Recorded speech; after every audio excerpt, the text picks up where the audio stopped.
جب ایک ادارے ایک طالب علم کے تعاون پر بخشش کے فیصلے ہوتے ہیں تو ان علماء ان اداروں کا تعاون اپنا دینی فریضہ ہے.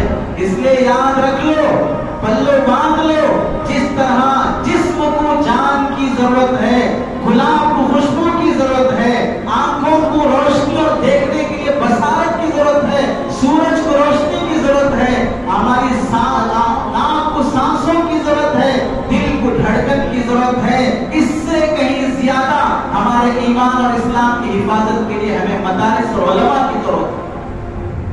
جان کے بغیر جسم نہیں، وہ مردہ ہے. خوشبو کے بغیر گلاب نہیں، وہ پنکھڑیاں ہے. ایسے ہی سانسوں کے بغیر یہ ناک اور یہ زندگی نہیں، ایسے ہی دھڑکن کے بغیر دل نہیں، مدارس اور علماء کے بغیر ہمارا ایمانی اور اسلامی قلعہ محفوظ نہیں. اگر موت کی آخری سانس تک اللہ کے سامنے جواب دہی سے بچنا چاہتے ہو، اپنی آمد